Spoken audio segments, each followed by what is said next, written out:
رومیوں نے نا حضرت عبداللہ بن حذافہ رضی اللہ تعالیٰ عنہ کو قید کر لیا تھا حضرت عمر کے زمانے میں. بڑے دلیر تھے. نوجوانوں ایک بات آپ سے کر دوں، جس آدمی کی نظر میلی ہو یا وہ لقمہ حرام کھانے والا ہو وہ بزدل ہو جاتا ہے. اچھی طرح سمجھ لیں. جو سمجھتے ہیں ہم دلیر بنے، دلیر، ایک انہیں نظر پاک رکھنی چاہیے، دوسرا رزق پاکیزہ کھانا چاہیے. کبھی بھی وہ کمزور نہیں پڑے. یہ بس دل کی تختی پہ لکھ لو. خوددار بنو گے تو تمہاری عزت بڑھ جائے، ہاتھ پھیلاؤ گے تو ختم ہو جائے. حضرت عبداللہ ابن حذافہ بڑے دلیر تھے. میدان میں لڑ رہے تھے رومیوں کے خلاف. تو 1000 فوجی تھا اور عبداللہ ابن حذافہ اکیلے تھے. لڑ رہے تھے. چونکہ وہ اقبال نے کہا تھا کہ مومن تو بے تیغ بھی لڑتا ہے سپاہی، اس کے تو ہاتھ میں شے کوئی نہ ہو تو پھر بھی لڑتا رہتا ہے. لڑ رہے تھے. 1000 بندے نے مل کے گرفتار کیا. قابو نہیں آتے. میں کہانی نہیں سنا رہا، حضور کے صحابہ کی شان سنا رہا ہوں. یعنی 1000 بندے نے. ہمارے بچے اللہ خیر فرمائے، انہوں نے موٹر سائیکل ایک ٹائر پہ چلانا سیکھ لیا ہے. باقی کوئی دنیا کا کام وہ باہر جا کے کریں گے، پاکستان میں نہیں کریں گے. ہر چوتھے بیٹے سے پوچھو آپ کیا کرتے ہیں، کہتے کاغذ جمع کرائیں باہر جانا. تو جب جاؤ گے تو چلے جانا، یہاں تو کچھ کرو. کچھ نہیں ملتا تو ریڑھی لگاؤ، کچھ نہیں ملتا تو کریانہ ڈالو. ایک پیشہ دنیا میں برا ہے، وہ ہے ہاتھ پھیلانا. باقی کوئی پیشہ دنیا میں برا، حضور نے تو تعریفیں کی ہیں محنت کر کے کمانے والے. سنو دوستو، عبداللہ ابن حذافہ جب گرفتار کر لیے گئے تو روم کے بادشاہ نے کہا اسے قتل کر دو. لیکن اس کا وزیر کہنے لگا بندہ بڑا قیمتی ہے، ہم 1000 تھے تو قابو نہیں آ رہا تھا، اسے کسی طریقے سے اپنے لشکر میں شامل کرو. اس نے کہا ٹھیک ہے، 2-4 چیزیں ہوتی ہیں جن کی وجہ سے بندے قابو آ جاتے ہیں. تو پتے پھینکو. ٹھیک ہے، جناب عبداللہ ابن حذافہ کو بلا لیا. تو بادشاہ کہنے لگا تیری مرضی کے پیسے. معاذ اللہ تو اپنا دین چھوڑ کے ہمارے دین میں آ گئے. ویسے تیری مرضی کے.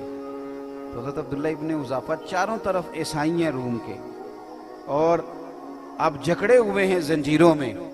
آپ اس کی بات دیکھے تو ہنسے. فرمانے لگے یار تو بڑا ہی بیوقوف ہے، کس نے تجھے بادشاہ بنایا؟ کیا مطلب؟ آپ فرمانے لگے وہ خدا کے بندے، تو مجھے پیسوں کا لالچ دے رہا ہے. میں نے پیسے کمانے ہوتے تو میں کاروبار کرتا. میں تو تلوار لے کے میدان میں آیا ہوں، مجھے پیسے نہیں چاہیے، نبی کے نام پہ شہادت چاہیے. میں شہید ہونے آیا ہوں تو پیسوں کا لالچ دے رہا ہے. پیسے تو میں کاروبار کرتا. اس نے دوسرا پتہ پھینکا. کہنے لگا بادشاہی کے علاوہ، یعنی سب سے بڑا بادشاہ ہوں میں، میرے علاوہ جو تو عہدہ کہے تجھے ملے گا.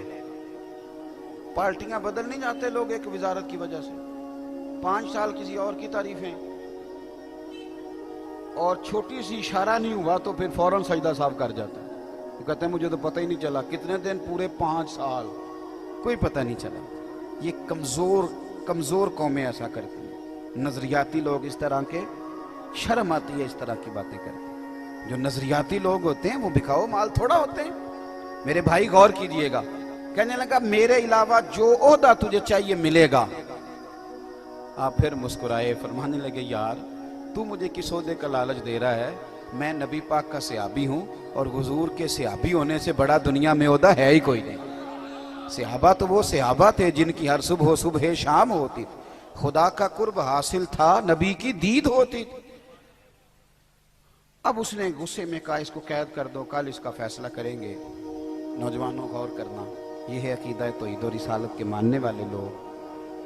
بادشاہ کا وزیر کہنے لگا مجھے نہیں ایک موقع دیتے؟ کہا وہ کیا؟ کہنے لگا میری بیٹی بڑی خوبصورت ہے، میں کیا کروں؟ میں تو اس ملک میں رہتا ہوں جہاں کا نوجوان لڑکیوں کے اسکول کے آگے کھڑا ہوتا ہے، کالج کے آگے کھڑا ہوتا ہے. ڈھیر ساری بچیاں پڑھ سکتی تھی، اس لیے ماں باپ نے کالج سے اٹھا لیا کہ مسلمانوں کے بچے تنگ کرتے. یہودیوں عیسائیوں کے نہیں، ہمارے اپنے. یعنی دل کے پھپھولے جل گئے سینے کے داغ سے. اور دیکھو میرے گھر کو آگ لگ گئی، گھر کے ہمارے بچے. اور یاد رکھنا جس کے گھر میں بیٹی ہوتی ہے نا، میں نے اپنے سر پہ کبھی بڑے بال نہیں رکھے، چھوٹے سے بال رکھتا ہوں. میری 7 بہنیں. ایک دن میں سڑک پہ کھڑا تھا، شاید 6ٹھی کلاس میں پڑھتا تھا، تو میں نے بالوں کو بڑی کنگھی کی. جیب میں کنگھی ہوتی ہے، ایک وقت ہوتا ہے نا بندے.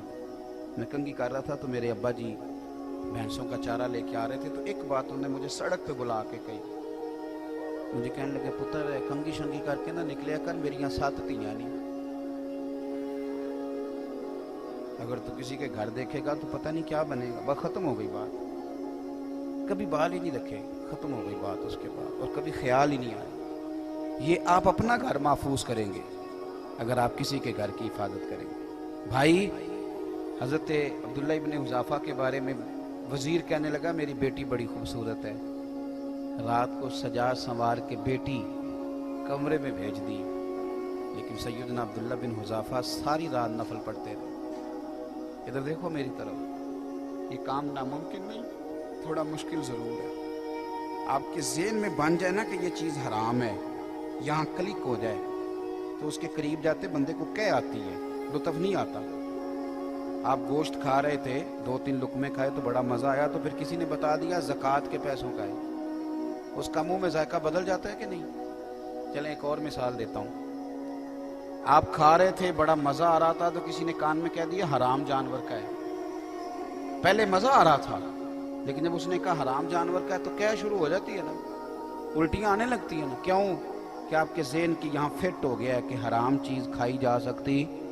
तो अगर ये ज़हन बन जाए ना कि ये हराम काम है औरत की तरफ जाना, तो फिर भी इंशाअल्लाह करीब जाते आपको लज्जत नहीं आएगी, आपको क्या आएगी कि ये मेरे लिए जायज़ है। बस यहाँ फिट करो कि ये हलाल है और ये हराम है। अब्दुल्ला इब्न हुज़ाफ़ा रदी अल्लाह ताला अन्हु के सामने बिठा दिया औरत को। सारी रात वो कहती है मैं बैठी रही, आप सारी रात नफल पढ़ते रहे। सुबह का वक्त हुआ तो वो बीबी कहने लगी, तू बंदा है कि जिन्न है, इंसान है कि फरिश्ता है, मैं सारी रात बैठी रही, तूने देखा नहीं? तो आप फरमाने लगे, नजर झुका, मेरे साथ बात ना कर। कहा तूने देखा क्यों नहीं? कहने लगे, कैसे देखूं, मैं मदीने वाले रसूल का मानने वाला हूं। सुबह दरवाजे पर दस्तक हुई, वजीर ने दरवाजा खोला तो बेटी से कहने लगा, बेटी क्या बना? तो कहने लगी, पीछे हट, तू नामहरम है, मैं तो मदीने वाले की गुलाम बन गई हूं। उसने कहा किस तरह? कहने लगी, जिसके गुलामों की ये शान है, आका का क्या दर्जा होगा। फिर बादशाह ने बुलाया, कढ़ाई में तेल गरम किया, कहने लगा इन्हें जला दो। जब कढ़ाई में फेंका जा रहा था तो आप रोने लगे। तो बादशाह पूछता है, डर गए हो? फरमाने लगे, डर नहीं गया, सोच रहा हूं एक जान है, काश मेरी हजारों होती। वो कच्चा रंग ललारी वाला जेड़ा चढ़दा ते लैंदा रहिंदा, ए इश्क तेरे दा रंग मुहम्मद चढ़ जाए फेर नहीं लैंदा।